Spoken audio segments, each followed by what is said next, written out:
మనతో doctor RB Sudha గారు ఉన్నారు. లాస్ట్ టైం లాగానే లా ఆఫ్ అట్రాక్షన్ గురించి కొన్ని క్వశ్చన్స్ తీసుకొని సొల్యూషన్స్ తెలుసుకుందాం కదా. మరి ఈసారి కూడా మరికొన్ని క్వశ్చన్స్ ని రేస్ చేసి ఆన్సర్స్ ఏంటో మేడం అడిగి తెలుసుకుందాం. మ్యామ్, ఇప్పుడు ప్రతి జాబ్ సెక్టర్ లో ఒక బాస్ ఉంటారు. ఆ బాస్ ని ఎప్పుడు హ్యాపీగా ఉంచాలని చెప్పి తన ఎంప్లాయీస్ ఎవరో ఒక ఎంప్లాయీ ఉంటాడు, ఎప్పుడు మా బాస్ ని హ్యాపీగా ఉంచాలని చెప్పి ఫ్యామిలీని ఫ్రెండ్స్ ని అందరినీ నెగ్లెక్ట్ చేసి ఆ బాస్ హ్యాపీనెస్ కోసమే వెయిట్ చేస్తూ ఉంటాడు. అంటే పని చేస్తూనే ఉంటాడు. అలాంటి దానికి గురించి లా ఆఫ్ అట్రాక్షన్ లో మీరు ఏం చెప్తారు? లా ఆఫ్ అట్రాక్షన్ లో చెప్పేది ఏముంది, వాడు ఇష్టపడి చేస్తున్నాడు. ఫస్ట్ కష్టపడేది చేయట్లేదు. వాడు ఏమనుకుంటున్నాడు, బాస్ హ్యాపీనెస్ ఎక్కువ, నా హ్యాపీనెస్ తక్కువ అనుకుంటున్నాను. అంతే కదా, అక్కడ ఇంబ్యాలెన్స్ వచ్చేస్తుంది అక్కడ. సో సెల్ఫ్ ఎస్టీమ్ అనేది దెబ్బతింటుంది ఫస్ట్. అంటే ఏంటి, బాస్ ఒక్కొక్కసారి మనకి సాధకంగా ఉంటాడు, అంటే ఏంటి ప్లస్ గా ఉంటాడు, ఒక్కొక్కసారి మైనస్ గా ఉంటాడు. అంటే ఏంటి, నువ్వే అలవాటు చేస్తున్నావు. నేను పని చేస్తే హ్యాపీగా ఉంటాడు కనుక నేను పని చేస్తున్నాను, వాడు హ్యాపీగా ఉన్నాడు. రేపు నువ్వు పని చేయకపోతే ఇంతే కదా. ఇప్పుడు నువ్వేంటంటే ఆయనకి నువ్వే ఇస్తున్నావు, ప్రోత్సాహం ఇచ్చేది ఎవరు? నువ్వే. ఆయన పని చేసుకోవాలి, బాస్ కూడా పని ఉంటుంది కదా. ఈ ఎంప్లాయీకే పని కాదు కదా, బాస్ పని చేస్తేనే ఎంప్లాయీకి పని ఉంటుంది. ఇప్పుడు బాస్ లేకపోతే ఈ బాస్ మరి ఇంకో బాస్ వస్తే వాడికి ఎలాగే చేస్తావా? అంటే ఏంటి, నీలోనే నీ సెల్ఫ్ ఎస్టీమ్ అనేది తక్కువ ఉంది. అంటే మనం చాలా మూవీస్ కూడా చూస్తున్నాము, బాస్ ఎప్పుడు పిలిచినా అప్పుడు పరిగెత్తుకుని వెళ్ళిపోవడం, పిల్లల్ని బయటికి తీసుకెళ్ళాలి, పిల్లల్ని బయటికి తీసుకెళ్ళాలి అన్నప్పుడు కూడా నెగ్లెక్ట్ చేసేసి పరిగెత్తుకుని వెళ్ళిపోవడం. బాస్ పిలుస్తున్నాడు, కరెక్ట్. నువ్వు దేనికి చేస్తున్నావు? నువ్వు బాస్కి చేస్తున్నావా, ఆయన ఇచ్చే ఎంకరేజ్మెంట్కి చేస్తున్నావా, ఆయన ఇచ్చే ప్రమోషన్కి చేస్తున్నావా, లేకపోతే ఆయన ఇచ్చే డబ్బుకి చేస్తున్నావా? ఎందుకంటే ఇవన్నీ బాస్ చేతిలో ఉంటాయి. అంటే ఏంటి, నా డబ్బు నా జీవితం బాస్ చేతిలో ఉంది కనుక నేను ఆయన్ని ఖుషిగా ఉంచుతున్నాను, అంతే కదా. That is your attitude. So రేపు నువ్వేం చేస్తావు, అన్ని నెగ్లెక్ట్ చేస్తావు, తప్పుగా చేస్తావు. పిల్లల్ని నెగ్లెక్ట్ చేస్తావు, అటు ఫైనాన్సెస్ నెగ్లెక్ట్ చేస్తావు, పెళ్ళాన్ని నెగ్లెక్ట్ చేస్తావు, రిలేషన్షిప్ నెగ్లెక్ట్ చేస్తావు, తల్లిదండ్రులను కూడా నెగ్లెక్ట్ చేస్తావు. నెగ్లెక్ట్ చేస్తే ఏమవుతుంది, నీకు మిగిలేదు ఏంటి, నీ బాస్, ఇంకెవరు లేరు. అడిగా కదా మరి క్వశ్చన్, ఏం చెప్తారని అదే మిగులుతుంది. నువ్వు ఏది కావాలంటే అదేగా మిగులుతుంది. లా ఆఫ్ అట్రాక్షన్ మనం చెప్పేది అదే, నువ్వు అదే కోరుకుంటే అదే మిగులుతుంది. సో ఎప్పటికైనా ఏ మనిషికైనా మనం చెప్పేది, ఎవరికైనా చెప్పేది ఏంటంటే బ్యాలెన్స్ చేసుకోవాలి. వర్క్ అనేది part of your life, it is not your life.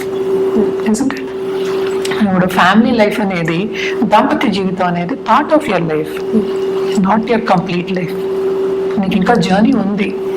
So నీ లైఫ్కి నువ్వే హీరో. హీరో ఎలా ఉండాలో అలాగే ఉండాలి నువ్వు.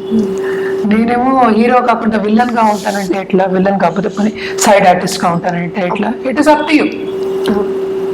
Side art is also very important, but నీ లైఫ్కి నువ్వు ఉండలేవు. అది మనం చెప్పేది ఇక్కడ లా ఆఫ్ అట్రాక్షన్లో అదే చెప్తాం అనమాట. సో బాస్ని హ్యాపీగా ఉంచాలి, నేను కాదు అన్నట్లే.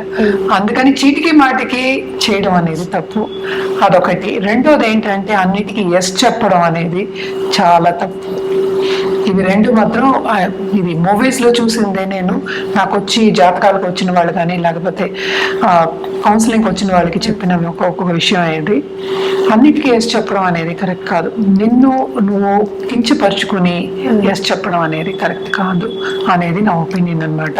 That is the answer also. దీంట్లోంచి బయటపడాలి అంటే తప్పక లా ఆఫ్ అట్రాక్షన్లో క్లాసెస్ ఉంటాయి. నువ్వు అన్నిటికీ ఎస్ చెప్పక్కర్లా, అట్ ద సేమ్ టైం నీకు కావాల్సింది కూడా చేయొచ్చు. Lots of other ways to do all those things. But దానికి ఏంటంటే మైండ్ సెట్ అనేది కావాలి. ఇదేంటంటే ఒక అలవాటు అయిపోతుంది. Once you start doing all these things, అంటే ఏంటంటే అన్నిటికీ ఎస్ చెప్పడం, బాస్ పిలిచినప్పుడల్లా వెళ్ళడం, కూర్చోమంటే కూర్చోవడం, నుంచోమంటే నుంచోవడం, ఇది తీసుకురామంటే తీసుకురావడం, కాఫీ తీసుకురామంటే కూడా తీసుకురావడం, ఇవన్నీ నీ పని కాకపోవచ్చు కానీ కూడా నువ్వు చేస్తున్నావు, ఎందుకంటే బాస్ నచ్చి చేస్తున్నావు. కరెక్టే, నేను కాదనట్లే. బట్ నీ ఎదుగుదల ఏమవుతుంది, గ్రోత్ అనేది స్టంట్ అవుతుంది అక్కడ. అంటే బాస్ ఏమో వేరే చోటకి వెళ్ళిపోవచ్చు, గ్రో అవుతాడు అతను. అన్ని చోట్ల నేను తీసుకెళ్ళడు కదా. నువ్వు ఉద్యోగం చేసేది కూడా ఎదగడానికే కదా, అదే ఉద్యోగంలో ఉండిపోవడానికా? లైఫ్లో ఎవరైనా పైకి రావాలని కోరుకుంటారు, అంతే కదా, నువ్వు పైకి రావాలంటే ఈ పనులన్నీ చేయాలి, అట్ ద సేమ్ టైం చేయకూడదు. అంటే ఏంటి, నువ్వు ఎలా చేయాలి, ఎలా బ్యాలెన్స్ చేసుకోవాలి అనేది వెరీ ఇంపార్టెంట్. రేపు మిగతా వాళ్ళని నెగ్లెక్ట్ చేస్తే వాళ్ళు ఎందుకు నేను చూస్తారు? ఈ కాలంలో అసలు చూడరు. సో ఇవన్నీ జాగ్రత్త పడవలసిన ఒక విషయాలన్నమాట. సో ఇష్టపడి చేసిన దానికి మనం ఏం చేయలేము. ఒక్కొక్కసారి కష్టపడింది ఏంటంటే ఇష్టంగా మారుతుంది. సో ఇది కష్టపడి నువ్వు స్టార్ట్ చేసిన ఇష్టంగా మారినప్పుడు అది కొనసాగుతుంది. అది కొనసాగుతుంటే ఎక్కడికి వెళ్ళినా నీకు అలాగే ఉంటుంది. So you attracting the same type of people. So అందరికీ నువ్వు వేసి చెప్పడం అనేది మొదలెడతావు. నీ లైఫ్ అనేది ఏమవుతుంది, నీ సెల్ఫ్ ఎస్టీమ్ అనేది ఏమవుతుంది, అది క్వశ్చన్ మార్క్ అవుతుంది. సో ఇలా అవ్వకూడదు అన్నప్పుడు తప్పక క్లాసెస్, మెంటల్ డయట్ అని ఉంటుంది, మెంటల్ డయట్ చేసుకోవాలి. నేను ఎప్పుడు ఫిజికల్ డయట్, మెంటల్ డయట్ రెండు చెప్తాను. మెంటల్ డయట్ చేసుకుని ఎలా ఉండాలి అనేది వెరీ వెరీ ఇంపార్టెంట్. దానికి ఏం కావాలి, ఫస్ట్ నీకేం కావాలో నీకు తెలుసుకోవాలి. ఇప్పుడు నీకేం కావాలో నీకు తెలియకే కదా ఇవన్నీ చేస్తున్నావు. ఎందుకు చేస్తున్నావు? లేకపోతే బాస్కి ఏం కావాలో తెలుసు, అందుకే నీ చేతి చేయించుకుంటున్నాడు. అదే ఆన్సర్ దానికి. చేయించుకుంటున్నాడు, కరెక్టే, ఆయన అన్ని చేయించుకుంటున్నాడు, నువ్వు చేస్తున్నావు. ఆయనకి ప్రోత్సాహం వస్తుంది, అప్రిసియేషన్ వస్తుంది, నీకు రాదుగా. బాస్ నేను చేస్తానని చెప్తాడు, అంతే కదా. అన్ని నేనే చేస్తానని చెప్తాను. ఇవన్నీ నా ఐడియాస్ అన్ని కూడా చెప్పచ్చు, కొన్ని విషయాలు మనకు తెలియదు ఎగ్జాక్ట్ సిచ్యువేషన్. బట్ ఏంటంటే చేయొచ్చు, బట్ లిమిటెడ్గా చేయాలి. ఆయన మన్నన అంటే ఆయన అప్రిసియేషన్ కూడా మనకు కావాలి. ఎందుకంటే ఉద్యోగం చేసినప్పుడు బాసెస్ చెప్పడం కూడా మనం చెయ్యాలి, కావాలంటలే. బట్ అన్ని చేయడం అనేది క్వశ్చన్ మార్క్. నీ లైఫ్ ఒక క్వశ్చన్ మార్క్ అయిపోతుంది, రేపేమీ చేయలేకపోతాం. మేడం, అసలు మీ ఆఫీస్ మొత్తంలో ఇవి చాలా అట్రాక్టివ్ గా కనిపిస్తుంది. అసలు యాక్చువల్గా ఏంటంటే ఇది ఫ్రేమ్స్ అంటారు, సిల్వర్ ఫ్రేమ్స్. ఇవి దేవుళ్ళు తిప్పి చూపిస్తే తెలుస్తుంది. ఇది ఆల్ ఓవర్ ఇండియా కూడా పంపిస్తూ ఉంటాం అన్నమాట.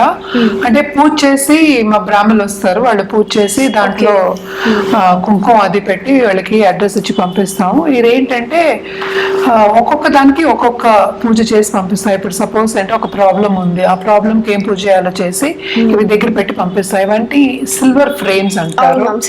ఇప్పుడు ఇదేంటంటే సరస్వతి దేవి అంటే చదువులకి, అలాగే లక్ష్మీ గణపతి అదే డబ్బుకి కావాలి కదా. అలాగే సత్యనారాయణ వ్రతం చేస్తారు కదా, సత్యనారాయణ మూర్తి వ్రతం చేస్తారు. సో అందరూ ఉన్నారు అంటే ఏంటంటే కుటుంబానికి మంచిది, చూడు కావాలంటే నీకు కనిపిస్తుంది. అలాగే ఏంటంటే చాలా మందికి అంటే రాముల వారు చాలా నమ్మకం ఉంటుంది, రాముల వారిది. అలాగే మన దగ్గర సాయిబాబా కూడా ఉన్నారు, డిఫరెంట్ చాలా ఉన్నాయి అన్నమాట. అలాగా ఉత్తి గణపతి కూడా ఉన్నారు. ఇంకా శివ ఫ్యామిలీ మొత్తం అంతా ఉంటారు అనమాట. ఈవెన్ మురుగన్, కార్తికేయ, వెంకటేశ్వర స్వామి కూడా.